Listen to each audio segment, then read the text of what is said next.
Depoimento de Dona Elce Tura do Bugrat, entrevistada por Karen Workman e Bárbara Tavernard, São Paulo, 28 de fevereiro de 2004, realização Instituto Museu da Pessoa.net, entrevista número 52. Então, Dona Elce, como a gente conversou... Você precisa falar alto. Como a gente conversou, eu queria um pouco que a senhora contasse a história da sua vida para a gente. Mas se a senhora começasse falando o seu nome completo, para a gente ter registrado o local e a data do seu nascimento, aí depois a senhora começa a contar. Tá bem. Tá bom? Eu nasci em São Paulo, na Rua Barão de Limeira, número 45, e em 2 de março de 1904. Sou filha de pai dinamarquês e mãe inglesa. Pai von Gericke, mãe Lindsay.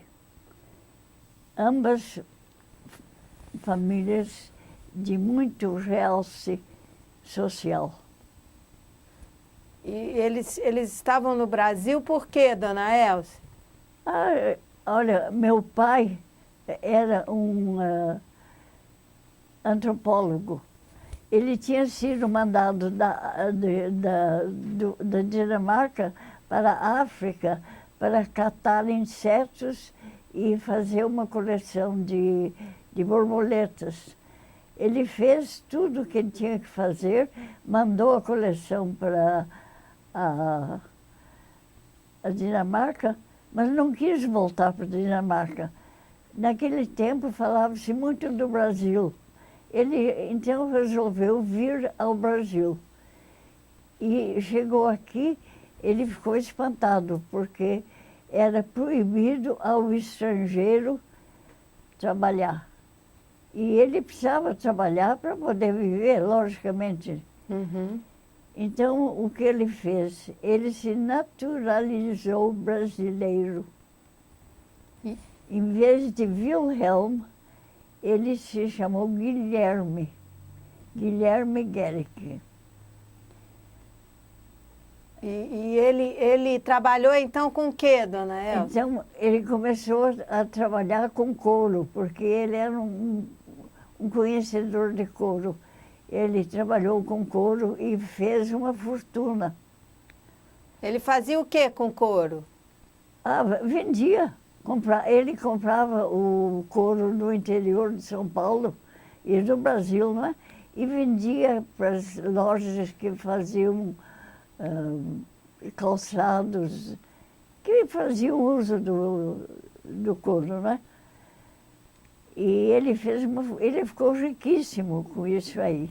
Agora, com esse dinheiro, ele teve uma ideia, porque ele gostava muito da antropologia, e comprou um sítio em Cotia, um sítio de 100 alqueires. Pertencia a uma família muito rica e era um belíssimo recanto, linda casa. E tinha até gás. E lá ele catava insetos e borboletas e fez outra coleção, que, segundo me dizem, foi enviado ao Museu do Ipiranga, mas não tenho provas de que isso seja verdade. E a sua mãe, então? Como ela chegou aqui? Bom, a minha mãe é uma Lindsay, que é uma antiquíssima família escocesa. Ela é interessante como foi que aconteceu. Ela não veio, ela nasceu aqui. Ela chamava-se, naquele tempo, anglo-brasileira, porque o Dom Pedro II estava horrorizado que no Brasil não houvesse uma única estrada de ferro. Então ele mandou uma comissão para a Escócia, onde tinha os melhores do mundo, os engenheiros de estrada de ferro. E eles escolheram um Lindsay para vir aqui em Recife e ficar quanto tempo fosse preciso para planejar uma estrada de ferro. E William James Lindsay, que é meu avô, veio para o Brasil, ficou em Recife, depois se meteu no Matagal e durante 8 anos trabalhou fazendo planos para a primeira estrada de ferro do Brasil. William James Lindsay. Agora, o interessante é que a esposa dele ficou com pena, pensando dele lá no Matagal, sozinho e passando uma vida dura. Então, ela saiu da Inglaterra e veio para o Brasil para morar com o marido. E tiveram diversos filhos. E um dos filhos é minha mãe. E como eles vieram parar em São Paulo? Bom, esse negócio de São Paulo é uma complicação. Eu vou lhe contar. Eles tiveram os filhos no Matagal. E os filhos naquele tempo, quando eram filhos de gente que tinha sido contratado pelo governo brasileiro, eram considerados anglo.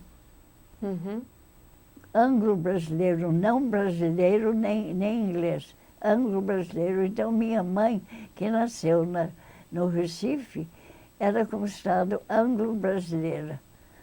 Agora, o negócio eles vieram, minha mãe com o pai dela, né, meu avô e minha avó, vieram para São Paulo, vieram primeiro para o Rio de Janeiro. Ele para entregar os planos da estrada de ferro.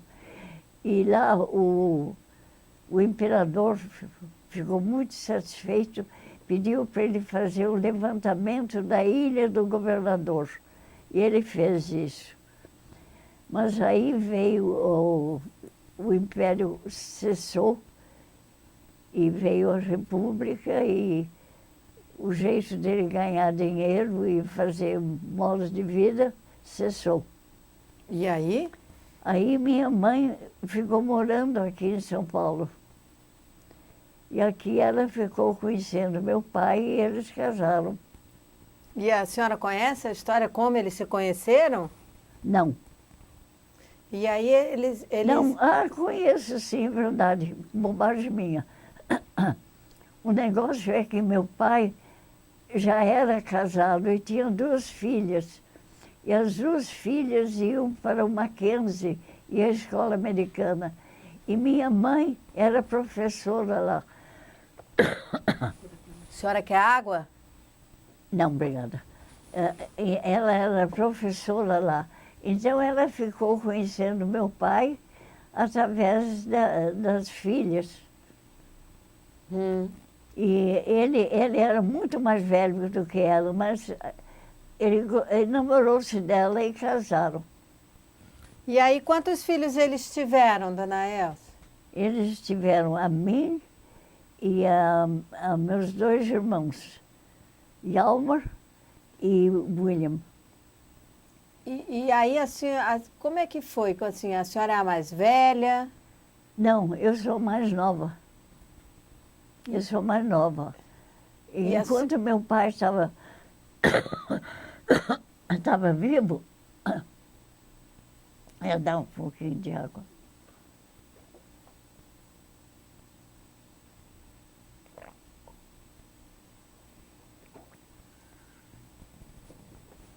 Enquanto meu pai estava vivo, nós vivíamos muito bem naquela casona bonita. Mas quando ele morreu, os meninos foram mandados para os Estados Unidos para estudarem lá. Tanto o Hjalmar como o William, né? E eu fui com minha mãe para a Inglaterra. A senhora, quer dizer, então vamos só voltar. A senhora nasceu nessa casa na Barão de Itapetininga? Não, Barão de Limeira. Barão de Limeira. É. No centro da cidade. E era uma casa muito grande? O que é Casa só? grande, muito, muito bonita. E quem morava nessa casa? Seu pai, sua mãe, quem mais? Não só meu pai e minha mãe. Tinha empregados na casa? Tinha empregados, tinha... Era casa de 2 andares. E tinha uma coisa engraçada. A cozinha ficava na reza do chão e a sala de jantar ficava no primeiro andar. E tinha coisa que sobe e desce lá. Então, as pessoas sentavam na mesa para jantarem e tocava uma campainha e era um elevador. O elevador descia, pegava a comida, depois subia e servia-se, todo mundo jantava. Muito interessante. É. E que mais que acontecia nessa casa? A senhora tinha um quarto só para a senhora? Como é que era o dia a dia lá, dona Elza? Meu pai era muito rico, sabe? Então a gente tinha muito luxo. Tinha tudo que era de bom. Eu fui na escola americana. A primeira escola que a senhora foi a escola americana? Eu não sei se foi a primeira, mas foi a primeira série. Aham. Porque os americanos vieram em grande número para o Brasil, não é? E não tinha escola. Então eles formaram a escola americana e depois o Mackenzie. A escola americana era ali perto do Mackenzie? Como? Era lá perto do Mackenzie, a escola americana? A escola americana era para os jovens e o Mackenzie era para os mais adultos. Mas ela ficava onde, essa escola americana? Exatamente onde está hoje. Onde é que ela está hoje, a senhora sabe? Sei? Onde é? Ah, meu Deus, eu não sei para dizer o endereço. Não tem problema. João Maria Antônia. Ah, tá. Ali, é por ali, sabe? Uhum. Perto da Consolação, não longe da Praça da República. Então a senhora foi para a escola americana e que mais que a senhora fazia? A senhora brincava dentro de casa, na rua, estudava piano? O que a senhora... Ah, sim, estudava piano. Toda menina de bom senso estudava piano. Mas eu nunca fui grande coisa no piano, não. O que a senhora, naquela época, quando a senhora era jovem, a senhora se sentia diferente? A senhora achava que a senhora podia ver alguma coisa a mais? Como é que é? Porque eu estou falando da sua espiritualidade, lembra? De que a senhora falou para mim que a senhora conseguia ver, sentir algumas coisas que outras pessoas não viam. É uma coisa tão vaga que não pode se explicar, sabe? Eu sempre fui muito sensitiva e quando eu fui à Inglaterra, quando eu fui à Inglaterra primeiro, eu era muito pequena. Eu tinha, meu Deus, um pouco mais de alguns dias de vida, né? E lá na Inglaterra, minha mãe era dessa família famosa, Lindsay, né? E a chefe da família perguntou à minha mãe se ela me tinha batizado. Minha mãe disse, eu não me lembrei de que eu devia batizar. Vamos batizar ela, vamos batizar. Eu fiquei danada, eu tinha 3 anos e 2 meses naquela ocasião. E eu fui, minha mãe disse, nós temos que fazer isso porque a chefe da família mandou e você vai ser batizada. Então, ela me agarrou pela mão e eu fui dando pontapé na canela dela. Quando chegamos na igreja, eles me pegaram e me levantaram para que o pastor pudesse pôr água benta na minha cabeça, né? Eu aproveitei e dei uma bela dentada nele. Mas aí eles me seguraram para eu não dar dentada em mais ninguém. e jogaram água em mim e eu acalmei. E virei, então, da igreja anglicana. Sou membro da igreja anglicana, membro certa, né? Batizada em Londres. Mas aí, voltando para o Brasil, seu pai, ele faleceu quando, dona Elsa?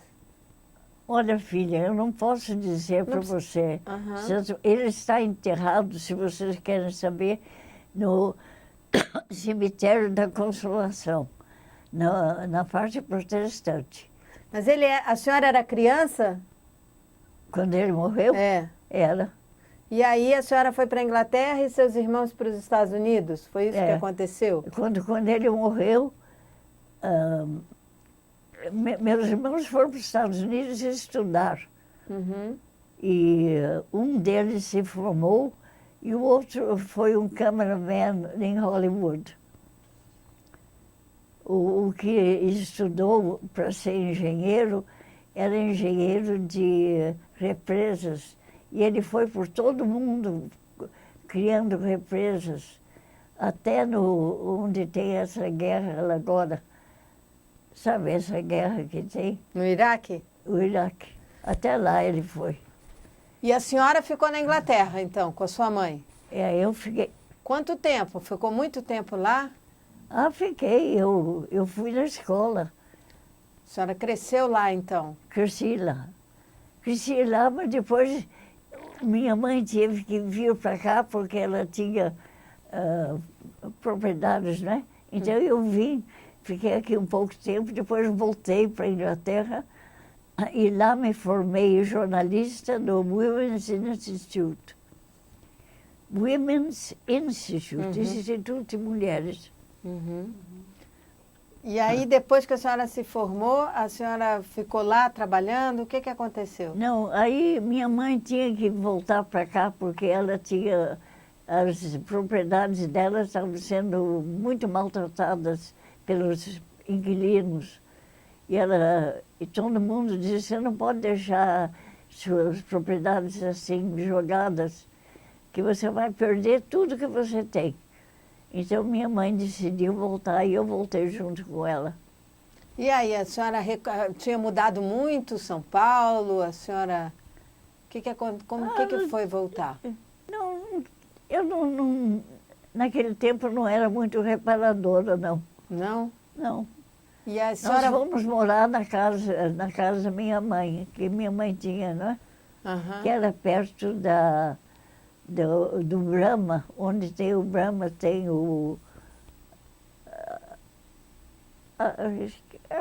onde eles fazem cerveja, Brahma, né?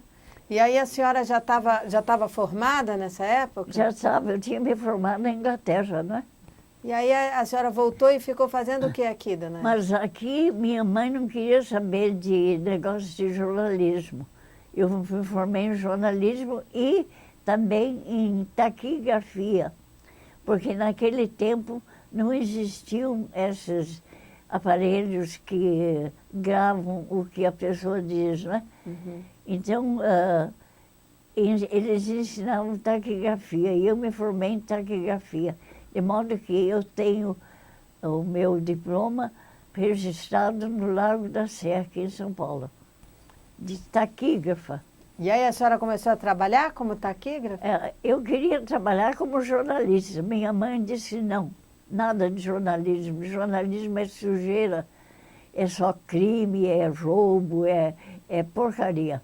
Você vai trabalhar como secretária. Eu odiei o negócio de secretária. Para mim, secretária não passava de uma empregada doméstica bem vestida. Mas eu tinha que obedecer minha mãe. E fui trabalhando em diversas firmas. Primeiro que eu fui trabalhar foi no Mackenzie, como secretária do Dr. Waddell. Depois eu fui em outras, diversas outras. Fui até numa firma de filmes que tinha lá perto. E quando é que a senhora começa? Porque a senhora me A senhora trabalhou também com aviação? Foi só como secretária ou a senhora também trabalhou com aviação? Não, agora, bom, isso foi bem mais tarde. Isso foi depois que eu fiquei viúva.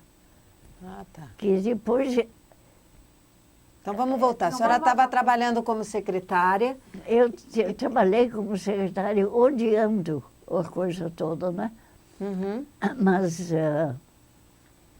eu me casei e depois meu marido se suicidou, né? E eu fui trabalhar na Pan American World Airways. Então vamos contar como que a senhora conheceu o seu marido. Bom, conheci porque as irmãs dele eram alunas do Mackenzie. E eu fui ao Mackenzie também, fui até secretária do Adel. E aí a senhora encontrou ele? Encontrei lá e nós casamos, né? E ele fazia o quê? Como? O que ele fazia? Qual era o trabalho dele? Ele foi trabalhar no frigorífico Anglo. Ele tinha, assim, ele era... Mas como trabalhinho à toa, sabe? Sei. Nunca foi adiante. Sempre ficou naquilo. E aí a senhora foi morar com ele aonde? Não casei. Aham. E aí a senhora mudou da casa da sua mãe? Mudei da casa da minha mãe, casei e eu nem me lembro onde é que nós fomos morar. E a senhora teve filhos logo? O que aconteceu? Não tive filhos logo. Deixei passar um bom tempo antes de ter filhos. Aí eu tive meus dois filhos. Meus dois filhos, E Yalmar e Willie, né? Não eram meus irmãos. como chamavam os seus filhos? Não, meus irmãos eram Yalmar e Willie, que foram para os Estados Unidos quando meu pai morreu, né? E esses meus filhos, meu Deus do céu, será que eu não me lembro o nome dos filhos? É o Bob e o Rony. Bob e Rony. Que bom, muito obrigada. O Ademir. Bob e Um Rony. está vivo, o outro já faleceu. Ah. Rony está vivo ainda, mora em Itanhaém. Tá. E a senhora então ficou morando com seu marido, seus filhos, e a senhora parou de trabalhar? O que aconteceu? Não, eu tinha que trabalhar porque o que ele ganhava não dava nem para tomar café de manhã. Sei, ele não tinha um bom trabalho, assim. Eu sempre tive bom trabalho porque eu era uma boa secretária. Mas ele não. Ele não.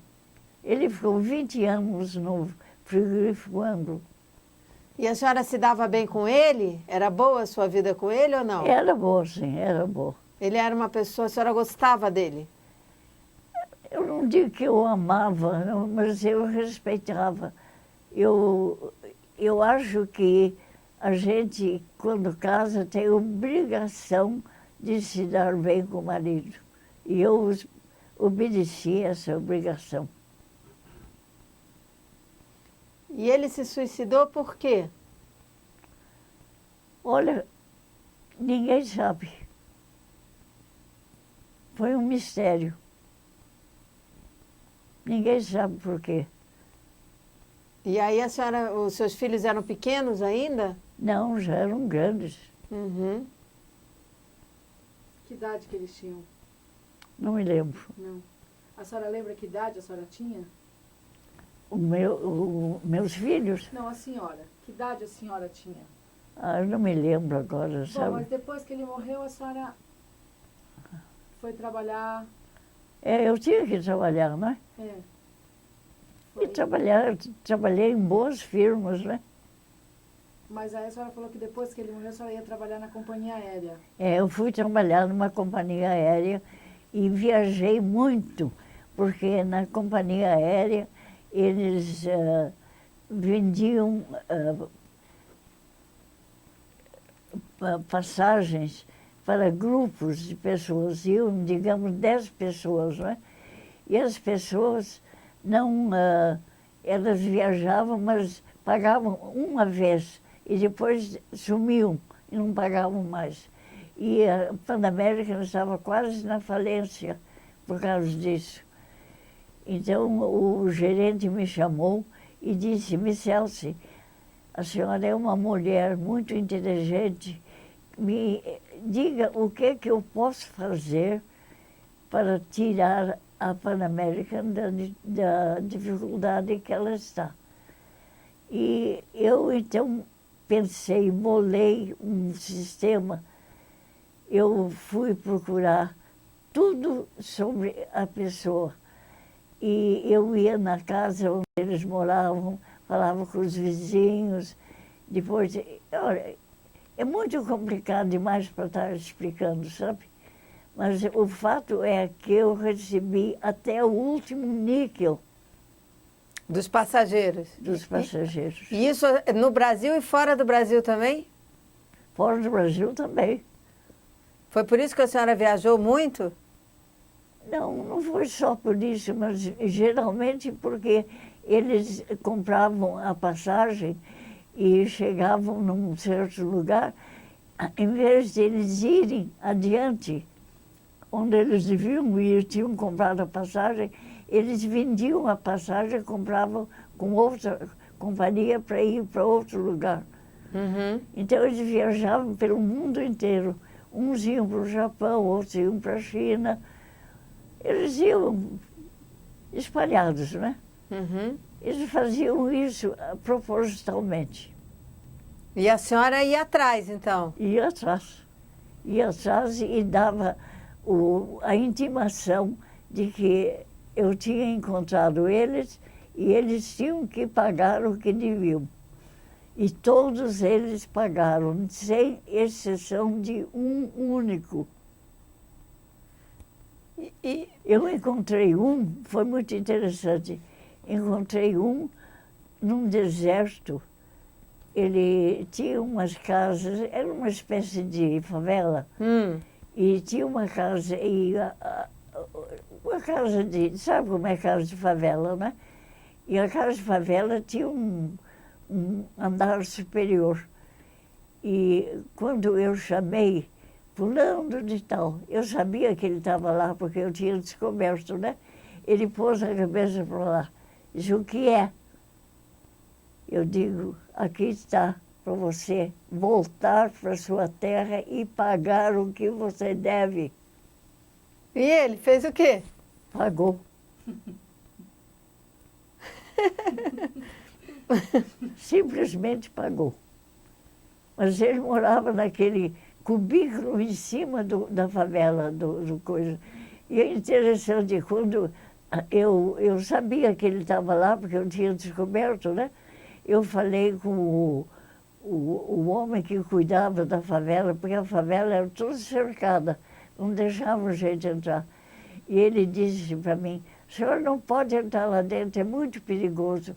Eu disse para ele: ninguém vai fazer mal a uma senhora gorducha com um belo uniforme, que é o uniforme da Pan American. O senhor me deixa entrar, porque o senhor não deixa entrar, eu faço um balalá aqui, que o senhor perde o seu emprego. Aí ele abriu o portão e eu entrei. E isso era dentro do Brasil ou fora do Brasil? Dentro do Brasil. Ah, dentro do Brasil. A senhora encontrou gente também fora do Brasil? Ah, sim, de fora. Eles mudavam, vendiam o bilhete deles e compravam em outra companhia para ir para outro lugar. Para ir, por exemplo, para os Estados Unidos, para ir para o México. E a senhora ia lá atrás dele? Eu ia atrás. Eu ia atrás. Eu sei que não se perdeu um único real. Conseguiu-se tudo. E quanto tempo a senhora ficou fazendo isso? Muito tempo? Anos. 8, 9 anos. Nossa, e a senhora gostou de conhecer o mundo assim? A senhora... Adorei. Conheci tudo. E a senhora ia sozinha? Sim, quem que ia comigo? Era o trabalho de umas pessoas só. Agora, o chefe, meu chefe do Pan American, não é? Ele disse uma vez, ele disse, escuta uma coisa, filha, em vez de só fazer isso, por que você não vai num lugar muito interessante? Chama-se Índia, mas não é a Índia do Sul, é a Índia do Norte. Você vai lá e você vai conhecer os grandes místicos e religiosos do mundo. Eu acho que você merece conhecer essa gente. Eu vou me comunicar com eles, porque eles não te receberiam de outro jeito. Mas eu vou me comunicar com eles, pedir para eles abrirem os braços e te receberem. Eu achei a ideia curiosa. Eu vou então. E peguei um aviãozinho e fui para lá. Fui lá no norte, bem no norte, perto da China. E lá os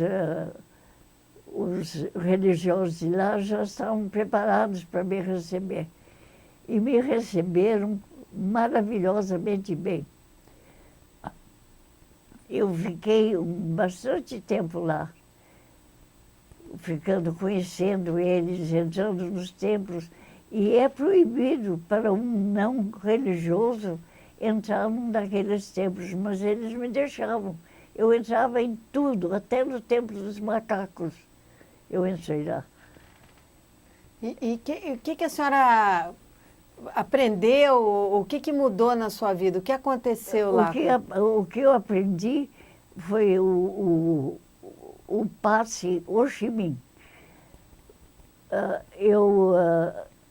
Quando eu estava lá um certo tempo, eu achei que eu devia voltar para casa, e não ficar lá todo o tempo vivendo à custa dos religiosos, né? Então eu disse para eles que eu iria voltar para a minha terra, né? E que era aqui no Brasil. E então eles disseram, bom, nós vamos dar um presente para você.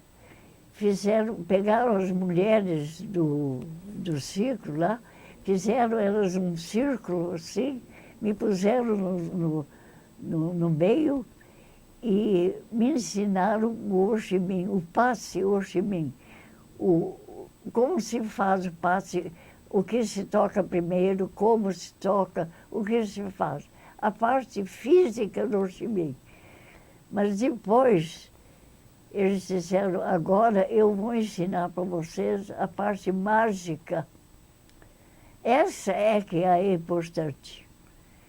E eles, então, se reuniram com todas as mulheres dançando a roda de onde eu estava, cantando, e os grandes místicos de lá encheram o Ho Chi Minh de magia.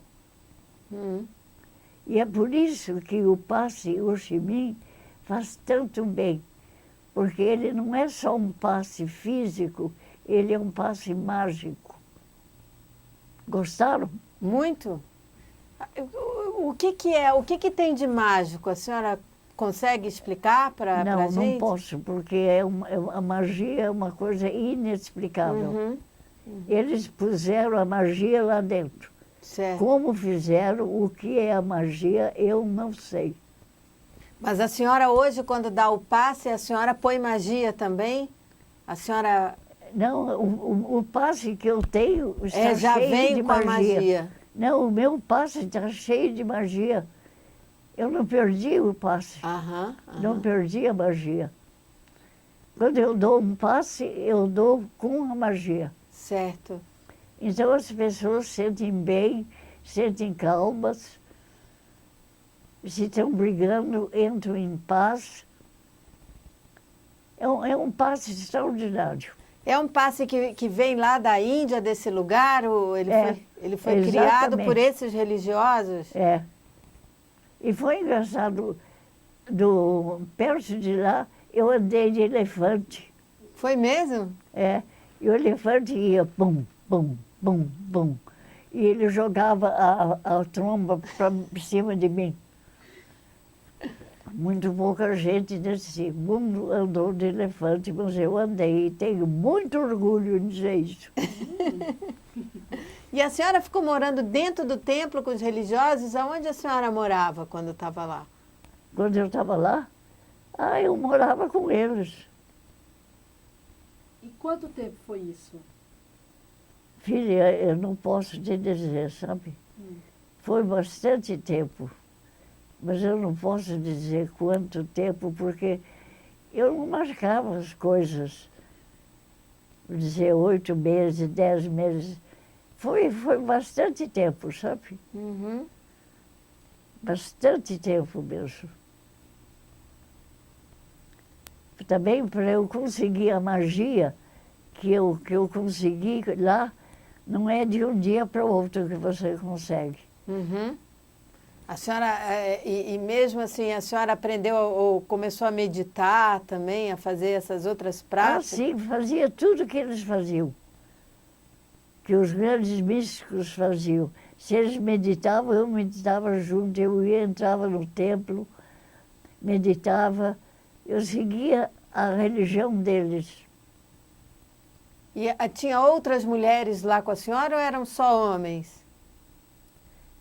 Não, não tinha outras mulheres assim, tinha mulheres mas da vila, sabe, de fora. Aham. São aquelas que seguiram, fizeram aquele dança. círculo ao redor de mim. Não, porque os místicos lá não casam. E não Eles são existem solteiros. místicas, grandes mulheres místicas não estavam lá também? Tá bom, esses eu não conheci. Mulher mística eu não conheci. Só conheci homem. Chegou? E aí, A senhora está cansada? Não. Não? então vamos fazer a volta. Quando a senhora sai de lá e volta para o Brasil, como é que é? Como é que é voltar para o Brasil? Bom, agora você me pôs num lugar que eu não sei. Eu sei que eu voltei para o Brasil, mas comecei a trabalhar. Eu tinha que trabalhar. Não, eu sei, mas Aí a senhora trabalhou na Panam de novo? Da Panama. Panama, trabalhei em grandes firmas. quando é que a senhora começou a trabalhar para a revista Planeta?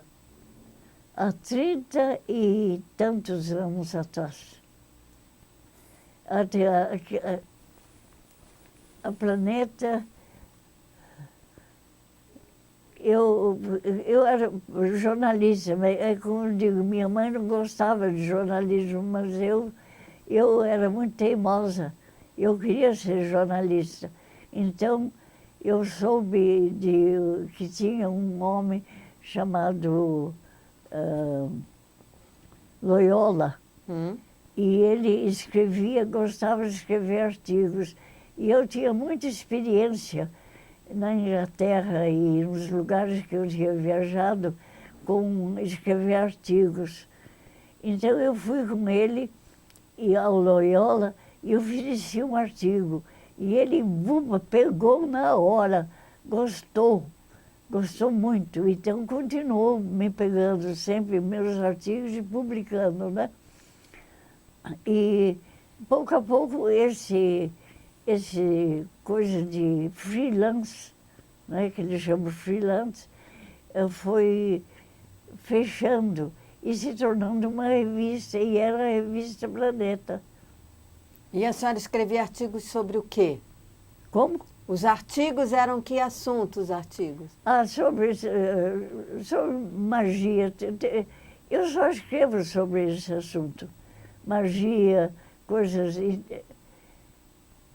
Eu escrevi um artigo que o Loyola gostou muito, que chamava-se Os Espíritos nas... Meu Deus do céu, como eu estou com a memória ruim. Os espíritos dos mortos sendo gravados Ah, era sobre o registro dos espíritos Como? Era sobre o que acontecia com os espíritos dos mortos? Então, o negócio é muito interessante. Era na Suécia. Tinha um homem que gostava muito de passarinho. Ele tinha um sítio. Então, ele pôs um gravador na janela da casa dele para gravar o canto dos passarinhos. E quando ele depois foi regravar, tirar para ver o canto dos passarinhos, era a voz da mãe dele, mas a mãe tinha morrido. Então ele ficou, ele não pode ser isso, como é? Eu pus para passarinho e minha mãe é que morta, acho que está falando, né? E tornou a pôr, e a coisa tornou, outros espíritos tornaram. Aí ele ficou muito passado com isso e começou a procurar uma explicação. E ele que ele chamou a voz dos espíritos nos gravadores. E eu, então, conhecendo esse assunto, eu me aprofundei nele. E quando chegou aqui no Brasil, eu fiz uma coisa assim, pondo pessoas à roda de uma mesa, com gravadores e fitas absolutamente nuas. E então nós ficávamos quietos e orando. E você sabe que quando nós passamos as fitas, elas tinham vozes humanas. É mesmo? É. E eu escrevi então isso para o planeta, né? As vozes dos mortos nos gravadores. Quando é que a senhora conhece, e quando foi que a senhora conheceu o Gaspareto?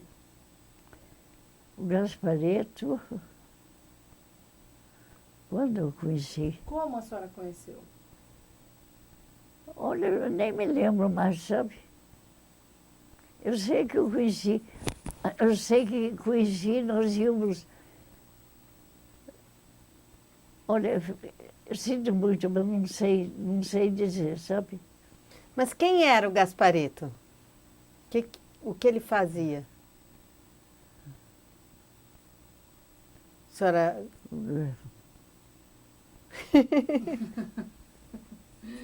Eu sei que Zilvia Gaspareto é uma autora, né? E ele é filho dela. Mas como eu fiquei conhecendo o Gaspareto? Eu acho que foi sessão espírita, sabe? Ele desenhava. Ele desenhava em estado de transe. Ele entrava em estado de transe e desenhava belíssimos quadros. E eu, então, me interessei nisso e eu falava, depois que ele acabava o quadro, eu mostrava para as pessoas e às vezes vendia, às vezes dava. Ele mesmo nunca fez um tostão. Ele foi muito honesto, o Gaspareto. Eu escrevi um livro que chama-se Gaspareto. Sobre ele? Sobre o estado de transe dele? Porque eu queria saber se ele tinha conhecimento se ele tinha estudado pintura. E ele disse que nunca estudou pintura. Então eu comecei a pegar os quadros e ver as assinaturas e ir nos museus e nos lugares onde expunham quadros daqueles pintores para ver se a assinatura feita pelo Gaspareto era igual à do pintor legítimo. E eram tudo. Até as pessoas eram iguais, a roupa era igual, a caligrafia era igual, a assinatura era igual. De modo que eu achei o Gasparetto 100% legítimo. Então, foi por isso que eu escrevi o livro. O livro teve muito sucesso. A senhora conheceu pessoas que pareciam que entravam em transe, mas na verdade não era legítimo? Ah, sim, lógico que tem gente. Tem de tudo no mundo. Uhum. Mas a senhora percebe, a senhora consegue perceber quando é legítimo ou não? Como que a gente consegue É esse jeito como eu fiz com o Gasparetto. se investigar? A gente tem que pesquisar e ver se de fato é legítimo ou não. E pode fazer isso. Mas muito médium, especialmente esses médiums de cura, são legítimos. A companhia onde a editora, né? Onde eu trabalho, me mandou para o norte, onde tinha aquele grande médium que operava. Uhum. E eu fiz uma pesquisa 100%. Primeiro com os doentes, depois eu ficava junto com os doentes enquanto eles eram operados. E depois eu via o diagnóstico médico original. E ele era 100%. Quem era esse médico? Como era o nome dele, a senhora lembra? Olha, filha, eu não me lembro agora no momento, sabe? Você lembra? Lembra, Ademir? Não me lembro. Não era o Dr. Schutz? É isso mesmo. Ele enfiava o faca no olho do doente. A senhora viu ele fazer? Aí eu vi uma coisa muito engraçada. É como eu disse para você, eu primeiro entrevistava os doentes, depois eu ia junto com eles para a mesa de operação, né? Uhum. Então, tinha uma moça, ela estava deitada, eu fui do lado, e esse doutor, esse médium, ele pegou o dedo, ele fazia com o dedo, ele fez um risco e abriu o seio dela. Uhum. Abriu mesmo? Como se fosse uma faca. Era o dedo dele, o dedo sujo. Ele ainda tinha esfregado na sola do pé. E ele fez jupa assim e abriu o seio, depois pôs o dedo lá dentro. E quando ele estava esfregando lá à procura do tumor, que ele disse que tinha lá, eu perguntei para a moça, eu digo, você sente alguma coisa? Ela disse, sim, eu sinto uma coceguinha. Imagina ele com o dedão sujo lá no meio do seio dela. Aí ele tirou o tumor e me deu. Abre a mão. E eu abri a mão, ele pôs o tumor na mão. Depois, alguém pegou um copo e pôs o tumor dentro do copo e eu trouxe o tumor aqui para São Paulo. E eu mandei examinar num laboratório e o tumor era exatamente o que ele tinha dito que era. Nossa, mãe. Chega agora? Chega. Tem alguma coisa que a senhora queira falar para concluir? Como é que é? O que a senhora gostaria de deixar de lembrança da sua vida? Quais são os seus planos para o futuro? Meus planos para o futuro? É. Todo mundo faz planos para mim, eu não faço plano para ninguém, nem para mim mesmo. O que vem, vem. O que a senhora, de tantas experiências, tantas coisas que a senhora viveu, o que a senhora acha que poderia, assim, teria a dizer para uma pessoa de uma nova geração? Como é que é? O que a senhora poderia dizer para uma pessoa nova? O que a senhora teria, assim, para uma pessoa, para a vida, sobre a vida, de aprender alguma coisa? Olha, eu digo sempre uma coisa para todo mundo: trabalhe, trabalhe, trabalhe. Trabalho é o melhor professor do mundo. Ele age na cabeça, ele age no corpo, ele age de todo jeito. E quem trabalha honestamente vira alguém muito importante.